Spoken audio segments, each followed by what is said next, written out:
So, what about finance?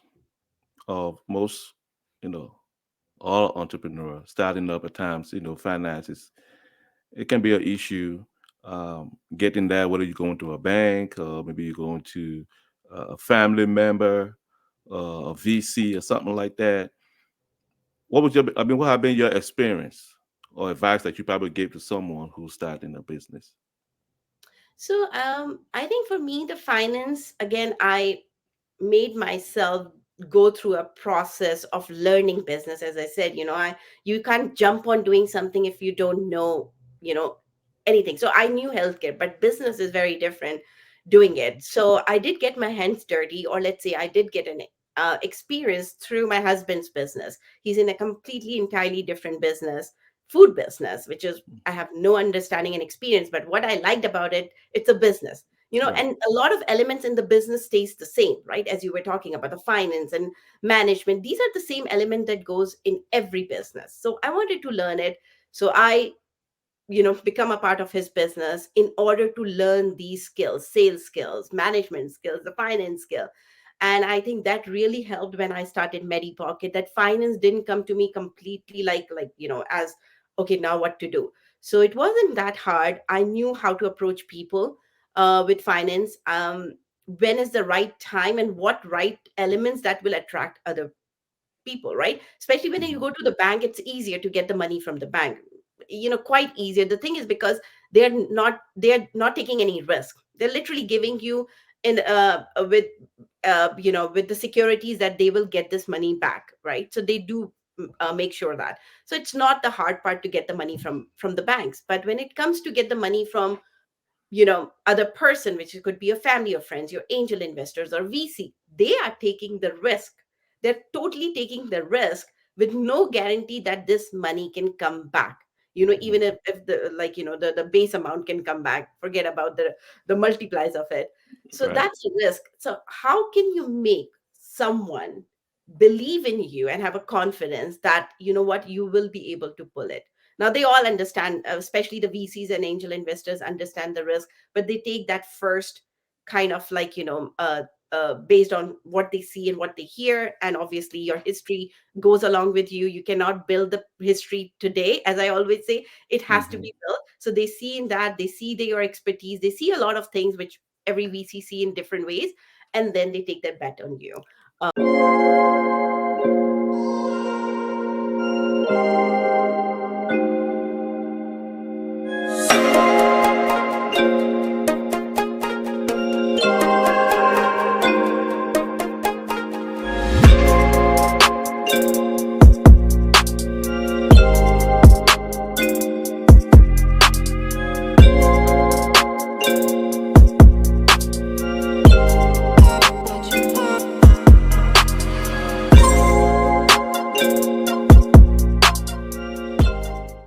Welcome to UMG Podcast.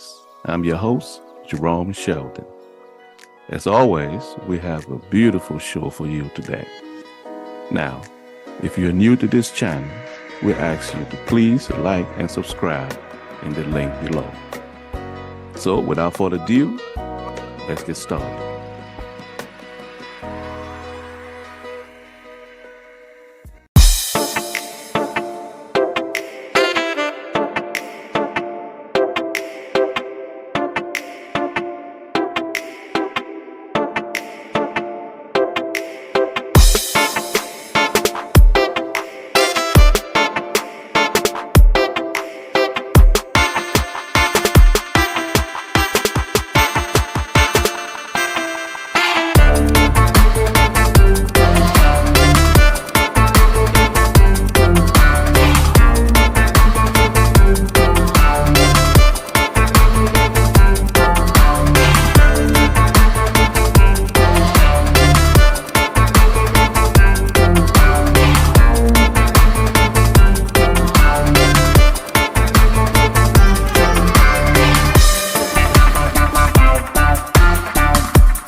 Welcome to the UMG podcast. Today we have an amazing guest on the show with us today. She's a visionary healthcare leader with international healthcare experience in different countries such as India, Russia, and the United States. She is dedicated to making specialty care cross border with the world's best U.S. healthcare accessible to patients worldwide in need. She also focuses on specialty cares and conditions like cancer, heart disease, rare diseases, genetic disorders, transplant surgery, advanced treatment, plastic surgery, and so forth. Her extensive international medical experience and proficiency in multiple languages contribute to her comprehensive understanding of global health systems. Her vision is to transform healthcare into data driven, predictive model using AI and machine learning, resulting in precision medicine that's affordable and accessible to all. Now, as a frequent speaker and healthcare advocate, she has developed an innovative health app, MediPocket, empowering individuals and families to take control of their health with features like affordable prescriptions, manageable treatment plans, and on demand healthcare accessibility. So, ladies and gentlemen, without further ado, please welcome Priyanka Mathur to the program.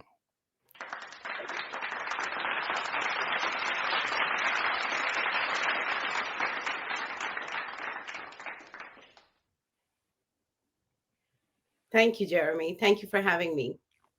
Oh, no problem at all. Thank you for being here. We really appreciate the time. So, how are you doing? Pretty good. It's a Tuesday morning. Pretty good. Yep, that's right. You did say Tuesday morning because on my end, it's a little bit later for us here. So, what state are you in? I'm in California, in Los Angeles. Oh, okay. California, Los Angeles. And so, where are you originally from? I'm originally from India, um, and that part of the world is at night, so it's late there. Yes, absolutely. So, how was it like growing up in India? Oh, it was amazing. You're close to your family. You're surrounded by all your clans there, so it was beautiful. That I think born in India gave me the person I am right now, the especially the values, that is where your motherland comes in, right? The values. Then you grow and then you get the experiences around the world and it shapes you. So growing back then is always very adventurous in India. Absolutely. Okay. So, I'm assuming too that you went to high school. Now, in India, do they have like middle schools and then high schools? That system like that? So it's all put together in one. So we Okay. have what we call as a secondary schools, and Hmm. it starts from kindergarten and go up to the 12th grade. So it's middle school and high school put together. Oh, okay. Similar to what we have in Africa. It's the same kind of a format I as think it's well. British format, so it's kind of flows everywhere. Yeah, Yes, yes, absolutely. Okay. So I'm going to take you back a little bit and of course just try to get my audience to get a little bit feel for you and then we'll get into your career side. So we're going to stay a little bit in India. We're going to talk about the family. You have siblings? I do. I have a brother and a sister, and I'm the oldest one. Ah, okay. It's something about the oldest ones. Okay. They're So, special. go ahead. I'm sorry. The No, I'm special, huh? That's true. Oh, okay. So, how was high school like for you? It was amazing. Obviously, I studied, it was kind of a missionary school. So it's Mhm. like all girls school. And it was quite amazing.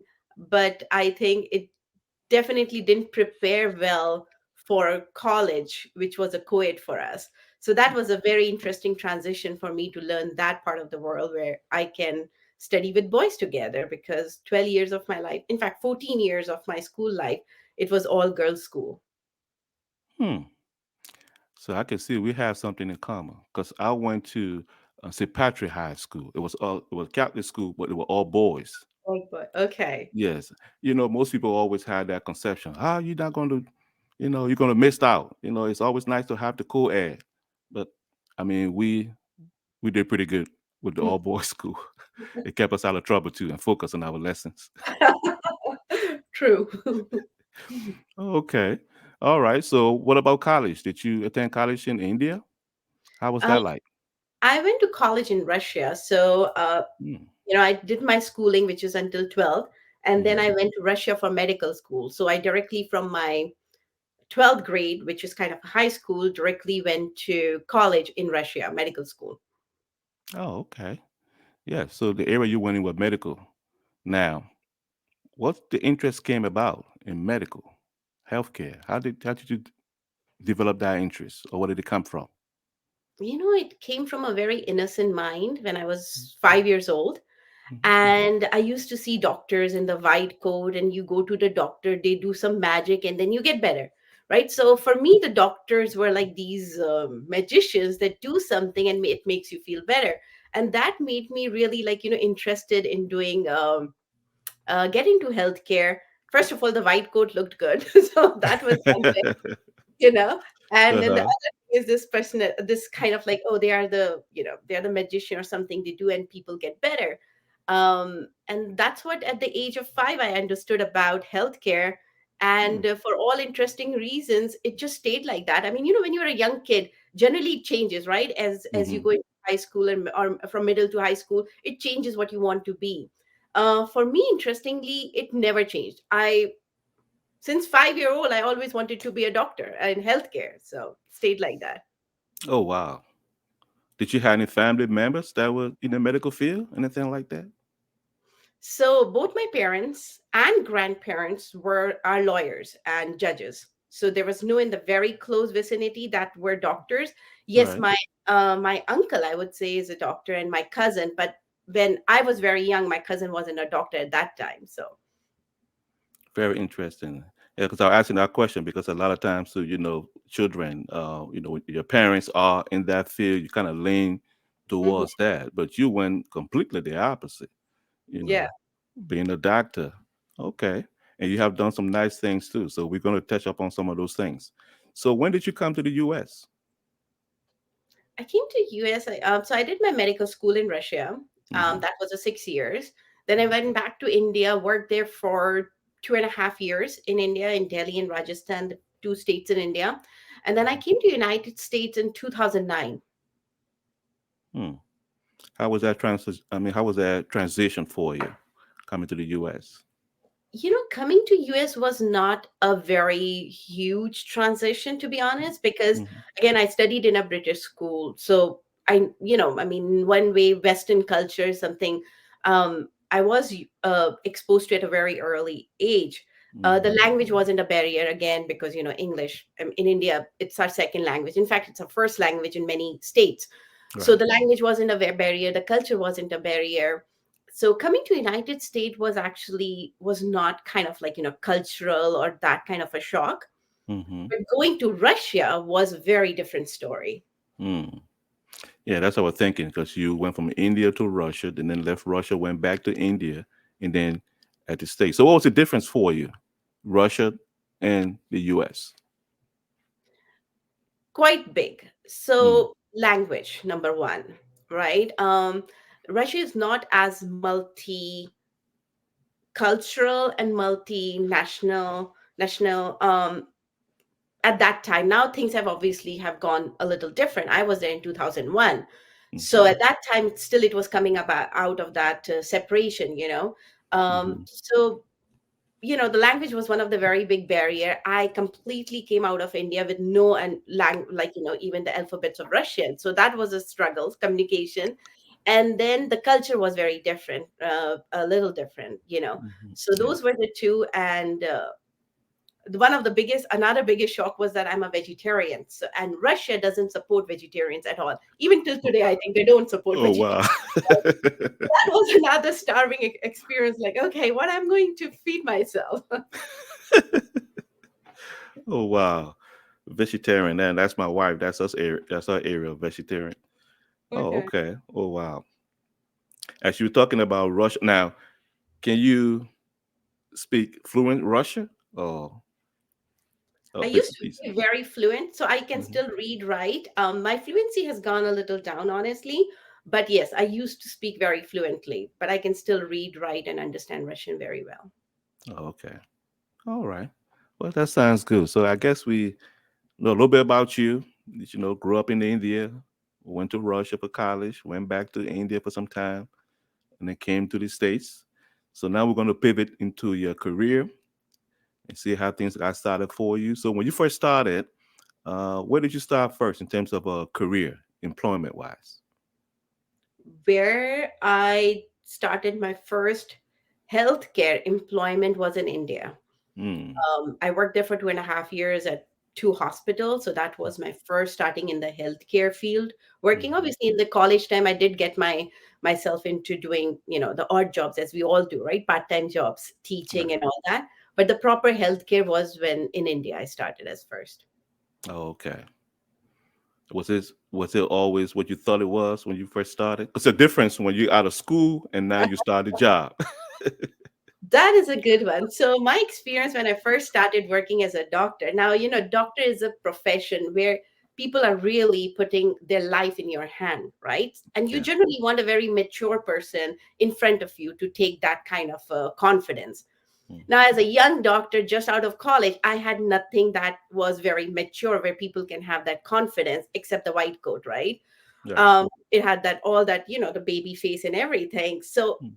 for me, when I started, I understood it pretty fast. Like if I want the confidence and the respect from the patients and the caregiver, I need to look at least 10 years older of my age. And then I did all, like, I did few things that made me look more mature than my age. I used to wear glasses. I know I used to do my hair a little differently to look a little mature. So, but yeah, it was a little different, Mhm. what we read or what we go through in the college. But Mhm. when it comes to the patient interaction, I think what as a medical students they teach us stays the same even in the practical world. That first thing is you listen to the patients carefully. There's a lot of information which they don't know how they are giving it, but there's a lot of information is there where you can use, along with your physical examination or the physical evaluation and come Mhm. to a right diagnosis. So that stays the same. Oh, okay. Excellent. All right. So now, of course, in your bio, it mentioned about being an entrepreneur. How did that concept maybe came about? Yeah. So, as you might have now from my journey, that I like challenges. That's why from India I went to Russia, from Russia I came to United States. So I like challenges. I like to do something which is little different or Hmm. less stereotyped in many Hmm. ways. So the same thing, I think, with entrepreneurship for business. I was always interested in business part of the side. That's what I did when I was in college. I used to do some things that with that. But my first love and passion was healthcare, and I wanted to find that sweet combination where my interest of business and my passion can be together. And that is what happened when I came to United States. I landed in California and Los Angeles, neighbors to Silicon Valley, with all these buzzwords always there, like, artificial intelligence, machine learning, and health tech, which for me was definitely very foreign words. I had no understanding of it. But one thing I understood, taking the reference cross industry, Hmm. like, you take a e-commerce industry, you take a finance in the industry, how they have used technology and these advanced technologies when it comes to AI and all that, and have really made the reach to the consumers. And it just reaches wherever the consumer is, regardless of the geographical location. And that really made me interested how we can do the same with healthcare. And then I took a leap and I was like, okay, let me try that then. I find that very interesting what you just said, because basically having the entrepreneur's, like you said, spirit mindset, you found something that you had interest in Hmm. and connect that to that. Because a lot of times people have the entrepreneurial spirit or mindset, but they find a niche or find something that becomes challenging. But in your case, healthcare is something that you're passionate about. And so then you figure, okay, now how can I go into that area? How can I combine that with, being an entrepreneur? And of Mhm. course, you mentioned about, the AI and stuff like that.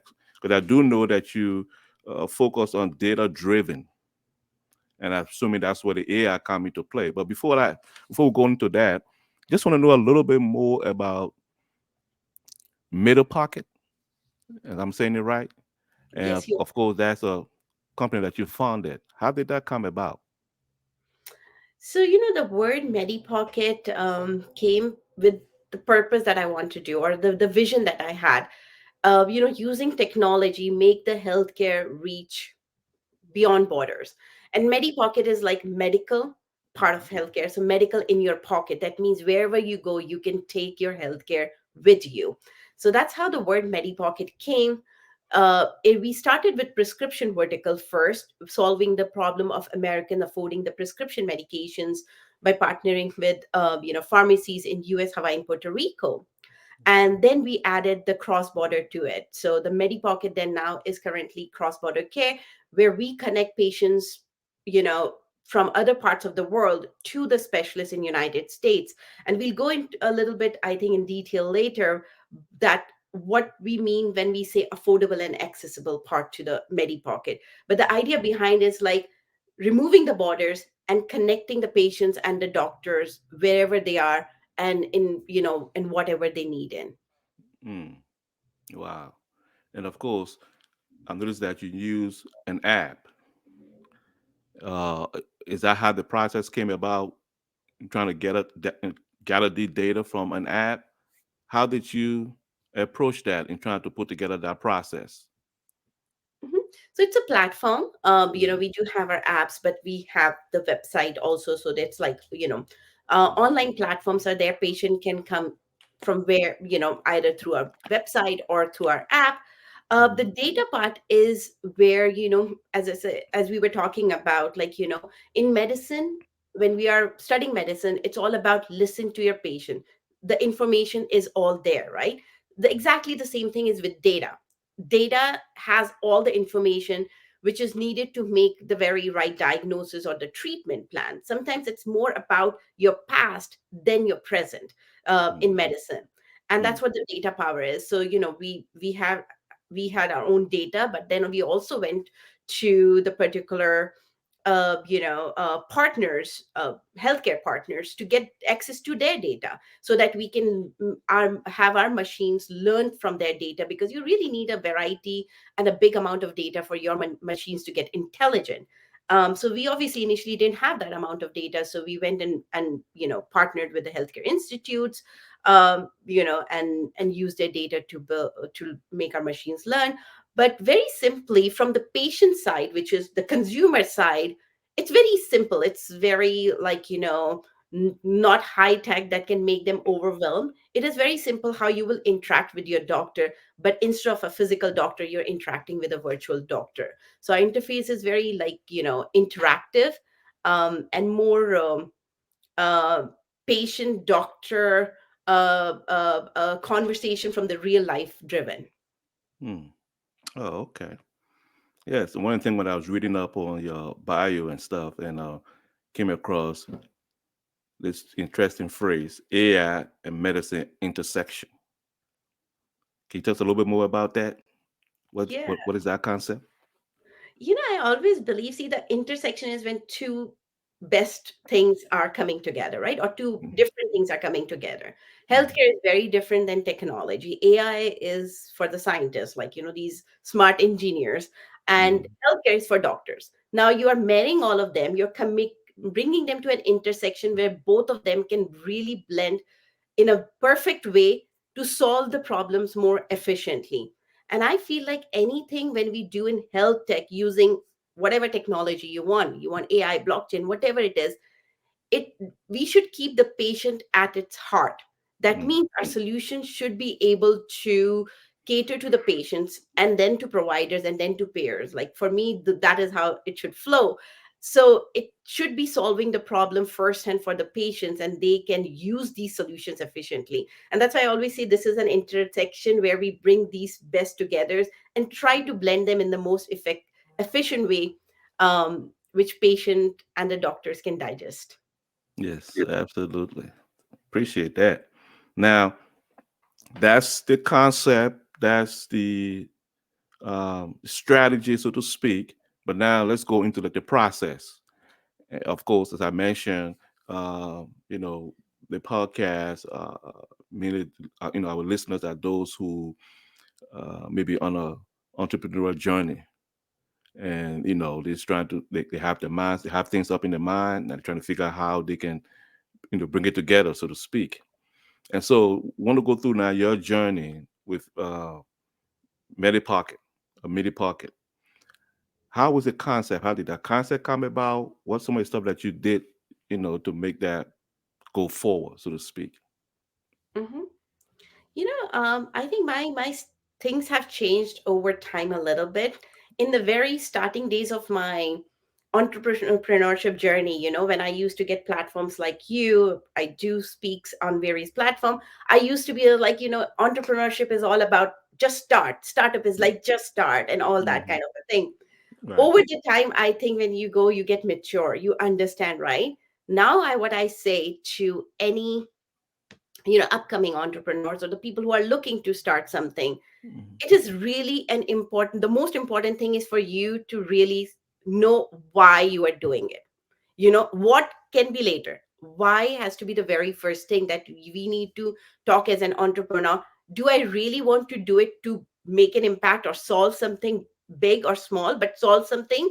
Or is it only because I'm doing it because it's trendy, right? I mean, these days the startups have become trendy thing. Entrepreneurships, the calling yourself as a founder become really trendy. But that really doesn't take you very long, because what you see is not exactly how it goes, right? Mm-hmm. It's very it's a roller coaster. It's not the very straightforward path that okay, this is how it would go. So the why is very important. Once you have really, with the proper mindset, have identified that why, the Mm-hmm. next step is to do the research on that why, and that is what I did.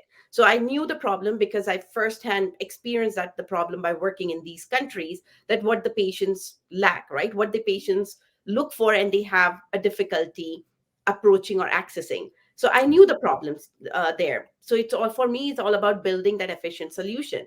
So is it like the research about your solution and the problem that you're going for? Is it actually a problem that is only for a very small group of people that you think, or is it actually a bigger problem? So you need to really dig into the problem research. So that is exactly what I did. Is that the only problem in India, or is it the problem actually worldwide or global problem? So research is the other thing what I did. I also got associated with a lot of the groups, like the founder groups, the startup groups.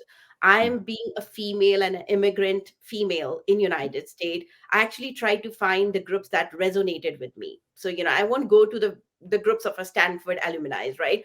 They're Right. different for me. So Right. I try to find the groups, associations that are, you know I can associate myself with. So I found those groups. There are a lot of women entrepreneurs groups, entrepreneurship groups. There are immigrants that minority, as we call them here, Mm-hmm. groups that are getting into. So I associated with them. I learned from their journey. There are many who are successful, but it's not really important that you follow people who are successful, but you follow people who actually went long, right? It's Mm-hmm. important. You can learn, okay, this they did good, but this they could have done better to be faster. There are various things to learn from. But that's what I did, and I got a little understanding, okay, how this entrepreneurship world works, how this technical world works, because I'm a medical person, I'm a non-tech person. So I knew my weaknesses and I knew my strengths. So weaknesses are the one that I worked in order to research and get associated with people. What you're strong in, right? I mean, that's a good Right. part. The Yeah. weaknesses, definitely you need to know first and what you're not good at, and then you find right people, right Mm-hmm. groups to help you get a little better on your weaknesses. I mean, you can never get always the best, but get a little better. That's true. Yep. And so, what were some of your growing pains in that area, so to speak, the process? Oh, there are so many. As an entrepreneur, you are one, so you know that Hmm. it's an endless thing. I mean, Yes. I always say, as an entrepreneur, you need to be ready that today this is the problem. I'll try to solve it. Tomorrow it will be a different problem. It could be a much bigger problem, but it's never like, oh, I'll wake up today and there's like I'm problem free. It doesn't happen. It's a kind of a unicorn, a hypothetical figure that we think like, oh, it will be gone. So there's always challenges, new problems every day as a founder, and that keeps us excited and motivated to, to really go strong. But for Hmm. me, I think I would say the two initial um, mindset problem and also the kind of a hurdle I would say were two. I was trying to build a product which is health tech, and I Right. had zero knowledge and zero, understanding of the technology at that point. And now I understand better, but that point, completely zero, naive in that. So that was one. And then the secondly is I'm a female immigrant, right? Right. So there's not a lot like, you can put as a badges here, like, hey, this is my badge of alumni or this. That wasn't there for me. So these were Mhm. the two big, I would say, in the starting was that worked. Later on, it worked in the favor because it's all Mhm. about the mindset, right? You have to overcome those barriers yourself. Nobody's going to lay a red carpet for you. You need to make your own red carpet and walk on it. So those were the two ones I would say. Mm. Oh, okay. Yes, you're absolutely right about that. You know, overcoming those things. Now, those are some of your, you can say, your growing pain. In doing those things. Um, Partnerships. I know partnerships is very crucial when it comes to, especially a startup. How was that? Or how did that work for you? I think that is one thing I feel I'm strong at is building the partnerships. As a healthcare person, I think I one thing I understand that when it comes to the patient care, Mhm. collaborative part is very important. Collaborative care, and that as a doctor we always do, right? When you're treating a patient, there's always be other specialty doctors or the other part care team would be there in order to take care of one patient. So collaboration was always there, which is a part of partnership. So I've always been very, I think, strong in that. And I think it's really important because if you're in particular vertical and you're solving a problem in that vertical, you cannot solve all the problems of that particular vertical. Let's say healthcare, I'm in healthcare, I'm talking cross border. There's so many things in cross border care also. Can I, as a company, can solve everything? It's hard to boil the ocean. So you can't. So that is where these partnerships come, because you can help them in what they are not strong or they're missing, or for their consumers, and they can do the same for your consumers where you are not, you are not offering. So you can make that as a collaborative offer through the partnership. So definitely very valuable. Yes, absolutely. I think so too. Um, so, what about finance of most, you know, all entrepreneurs starting up at times? Finances, it can be an issue getting that, whether you're going to a bank or maybe you're going to a family member, a VC or something like that. What have been your experience or advice that you probably gave to someone who's starting a business?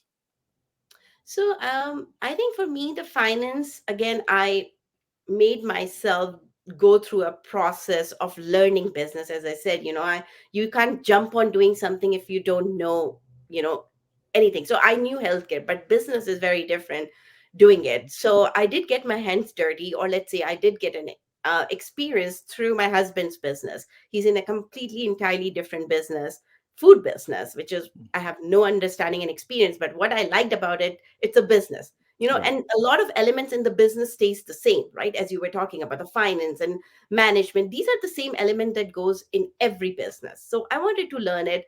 So I, become a part of his business in order to learn these skills, sales skills, management skills, the finance skill. And I think that really helped when I started MediPocket. That finance didn't come to me completely like as, okay, now what to do. So it wasn't that hard. I knew how to approach people with finance.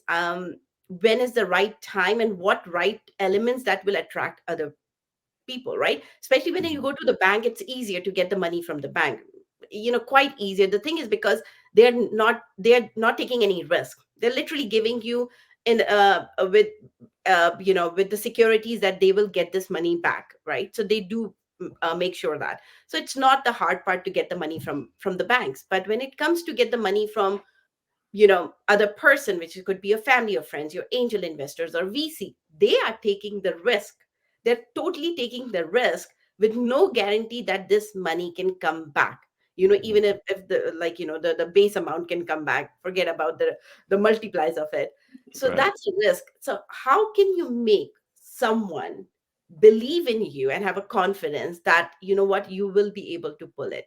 Now they all understand, especially the VCs and angel investors understand the risk, but they take that first kind of based on what they see and what they hear. And obviously your history goes along with you. You cannot build the history today, as I always say. It has to Hmm. be built. So they see in that, they see your expertise, they see a lot of things which every VC see in different ways, and then they take that bet on you. um yeah. Oh, okay. Yes, because that's why I think it's so important, that you, as you mentioned, you said you get yourself in there first. Um, People want to see that. Hmm. Everyone have ideas. You can come up with some ideas. This is what I want to do. Yes, but now if you come to the finance part, now they need some kind of proof. Either you started doing it for a little bit, or to that effect, and then now they can perhaps join you. Unlike the bank, as you said, the bank maybe they might want to see numbers. Hmm. What have you done before? You have a spreadsheet, you have projection, and Hmm. those things like that. So as you mentioned, it has to be something to. That's why I like the part where you said going into the entrepreneurship, you took the business, something that you're interested in, the healthcare, and you figure now, okay, how can I, make a business out of that, solve problems, with the why. Those things are very, very important, and not always just about the money, But why am I doing this? Because there's going to be some up and down, roller coaster, so to speak. Okay, so MediPocket, when did that start? So MediPocket as a prescription vertical started in 2020, Okay. just before the pandemic hit. We got our prescription, which is prescription discount and delivery. The MediPocket cross-border care started in 2023. We rolled for proper launch was done in 2023. Oh, okay. So you mentioned the cross border. So what are those countries that are involved in the cross border? Currently, our focus is more Asia, which is India, um, the Asian countries like Bangladesh. Hmm. We are focused on UAE because the market has a demand there. So, Gulf region, the UAE region is our focus. We do have patients from Africa, Mm. because sometimes when you have these rare and complex diseases, where there's no diagnosis facility or even treatment available, you do look for United States. One thing is, for these patients, clinical trials. United States run literally 85% of the clinical trials in the world happens in United States. So I have extensive programs going on. So we help these patients to match to these programs. So we do get from Africa, and then Singapore. So currently, right now, we are focused in 5 or 6 countries, Hmm. but we would be expanding more deep into Asia. Oh, okay. Absolutely. So if someone in Africa, um, perhaps looking at a partnership or something like that, they can always reach out uh, to you on that, right? Right. Hmm. Right. And of course, you are on LinkedIn, and of course, your website is also on the screen as well too. So they can be able to reach out, and that's the thing because I always think that there's so much opportunity also there too for Africa, and part of the objective too of the podcast is again bringing out resources to them. They may see someone on the podcast that they can perhaps get in contact with, and vice versa you Hmm. know, for that expansion. Of course, India is something similar to, Africa too, in terms of the geographic, the conditions, how things are. I always say if it's work in India, definitely can work, you know, in Africa as well too. Okay. So we got some little bit understanding here with your background. We got some little bit understanding too about your career. Now, for success, what are some of the success you have thus far with MediPocket? I think again, success is defined in your perspective about success, right? Everybody has Right. their own perspective about success. For me, I think the success that MediPocket has achieved is two. Number one, the partnerships with these health institutes that we have, which are the major hospital, most renowned hospitals in the world, like you call UCLA, MD Anderson. So partnership with these hospitals, because they will be the providers. These are the suppliers for us, right? Of the Mhm. specialist and the specialities, the care, and then the demand side. And another success is when we rolled it out, we saw the difference and the impact it made in the life of these patients, the Mhm. patients that were desired and were keen to get connected, but they have no way how to do it. And by simple connecting them, and it, again, it looks like a simple connection, but there's a lot of science goes behind it. The patient history taking, right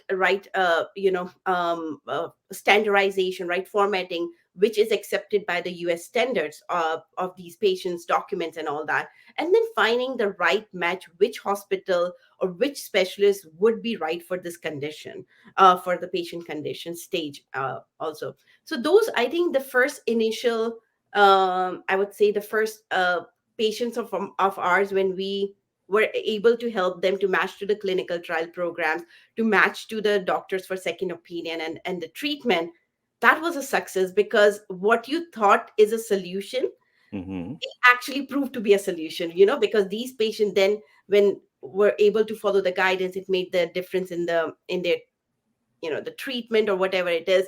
But we saw the impact, so that was a success for me.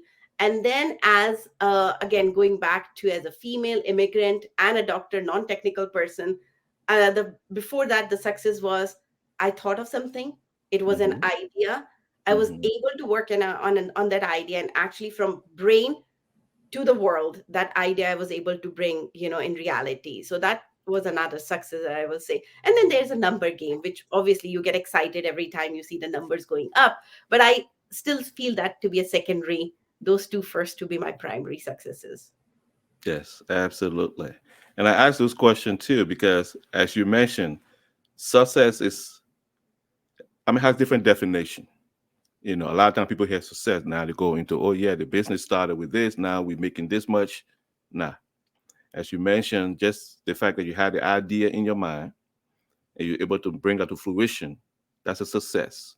And the fact that, you said being a female immigrant, someone else here, and you're making things happen, that's a success. So I say that to help people to understand, you can measure your success as you go along your journey, so to speak, once you get from one point to the next point. And that's the key Hmm. with that. Now, in your bio too, it's also mentioned about NFTE, Youth Entrepreneurship Initiative. What is that? If you can tell a little bit more about that, because that's something you're involved in. Yeah. I always feel like, we talk about, again, let's talk medicine a little bit here, right? Okay. You want to get yourself, your brain and your body refreshed, or regenerated in many ways, right? Mhm. What as a medicine we say, if you are continuously doing some work, you switch it so that your brain can get fresh, and it doesn't become like a monotonous thing. It gets fresh, it gets refreshed, as we say it. And then you come back to it with better focus, with better energy, right? That could be done by doing some another activity, doing physical activity, doing brain activity, but different than what you are doing, in regularly doing. It has to be that kind of. Right. For me, I find that doing with these initiators, again, as I said, for me, two things are very close: healthcare and entrepreneurship, very close to me, and where I can give back to the community, right? It may not Mm. be from my successes, people can learn, I always say, but from what I have not done very well, or maybe I could have done better. If they can learn from that, I think we win it has already provided some value, or helped the people. So my thing is, learn from what I did wrong, or I should have done a little better, and don't Right. repeat those mistakes. And that can only happen when you go through them. So, as very popularly, it has a very popular saying that learn from other mistakes instead of doing your own mistake, because it costs you time and money by doing Right. the mistakes and learning. So the same what I do with these NFTs, which is a youth entrepreneurship program. So this program actually takes these students, and these students can be from high school to college students, that have this entrepreneurship zeal in there, and they have an idea which they have worked a little bit, but then they need a little guidance in shaping them and bringing it to the world, or trying it, or so not just having the idea in a brain, but also take it a little from 0 to 1 stage. This is what NFT does, but it focuses only on the student at the high school to, yeah, high school, from high school to the college stage. Along with that, I also am associated with accelerator programs, incubator programs, that have this right audience who Hmm. wants to learn from other people's experience. As I said, good or bad, it's always the experience that are both ways. So I do get associated, because for me that is where it refreshes my brain. It gives Right. bring it, because when I give them, it gives me, I learn from them. And I think everybody will say that as a teacher, which, or as a mentor, when you teach and when you try to give something, you learn a lot in return. And that's what I've seen with these young minds, young minds, or different founders, entrepreneurs. They always have something that you can take from them as Yeah. unique as, like, yeah, what if I can do that, or if I apply this, it may. So it's always about give and take. It's not that you are doing a favor or I'm doing a charity. I also do for my own interest, because you get refreshed, I get refreshed, and I also learn from them. So I am a part of a lot of such initiatives. Absolutely. That's so nice. Really appreciate that. Okay. So we're gonna come down now to, as we mentioned, one of the favorite part of the podcast. That's what we call the 5 for 5. And so this is a part that we ask you 5 questions, and of course, see how fast or rapidly you can answer those questions. But again, as we mentioned, no pressure on there. And so, are you ready? Okay, let's do All it. right, let's get into it.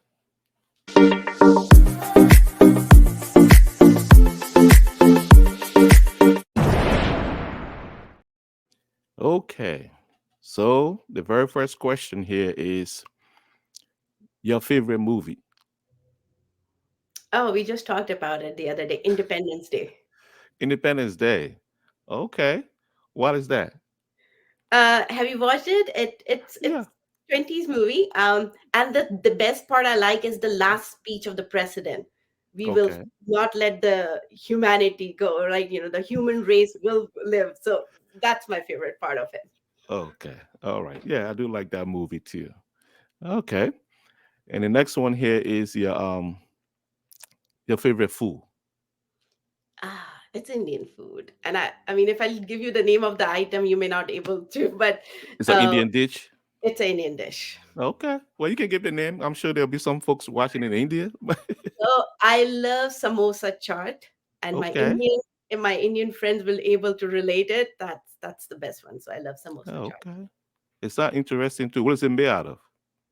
What it's vegetarian, which is obviously, Okay. right. I'm a vegetarian, and it's like a triangle patties, and it's filled Mm. with potatoes and peas, and then you garnish it with chickpeas and a lot of garnishes on the top and the sauces. So it's kind of a lot of flavors put together, and it's Oh. beautiful looking also. Okay. So it look good and it tastes good. Yes. Absolutely. All right. Okay. So the next question here would be your favorite vacation location, not India. Yeah, that's the home country, so that's not a vacation Yeah. anymore. Switzerland. Switzerland. Yes. Okay. That's interesting. All right. Okay. So the next question here is the best time, day or night. I'm not an early morning person, which I'm forced to do now because I have kids, but I like Mhm. night Night. to work. And I thought perhaps you were taking night because come from that medical background. At nighttime because you get some rest because you're doing a lot of running during the day. Yeah, it's like a different way for me because I always did my studies when I was a medical student. The nights were like where I can focus and concentrate, and that has been my habit. I really don't very much feel alert in the morning. If you wake me up at 6, my brain is still sleeping. So it's a little different. Okay. All right. And so, last but not least, what last word do you have for the UMG family when it comes to the importance of health care? Care for your health, because this is something cannot be bought back as money can come. The time and health is something you can't go in the past and bring it, so take care of it now. Absolutely. And well said, too. Thank you so much, Priyanka, for being on the show with us today. We wish you success in MediPocket, and hopefully we get you back on the podcast again and perhaps learn a little bit more about your journey, what you were doing. And so, as always, we say thank you so much for taking this time to be with us. Wonderful, it's always such a pleasure to have it, and thank you for having me. You guys are doing amazing job inspiring, bringing information to the upcoming entrepreneurs. So you're doing amazing job. Thank you for having me. Thank you. Okay, so for our audience, thank you so much for joining us on this podcast. And as always, we said we are thankful. We hope that you could take a little bits and pieces from this journey and be able to add on to yours as well too. Okay? So as always, jump, but don't jump too high because you have class. See you the next episode.